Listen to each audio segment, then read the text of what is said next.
In primetime news this evening, comply or else. Entertainment organizers warned about COVID-19 protocols ahead of independence celebrations. Stricter protocols, businesses starting to accept it may happen. And the race is on. PNP steps up preparation for general election.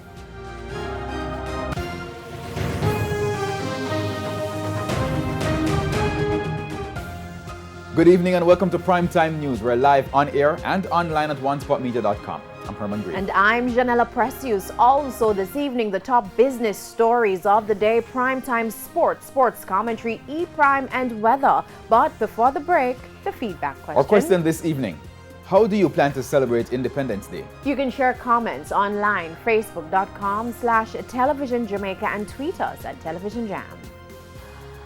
Please stay with us. Primetime News returns right after this break.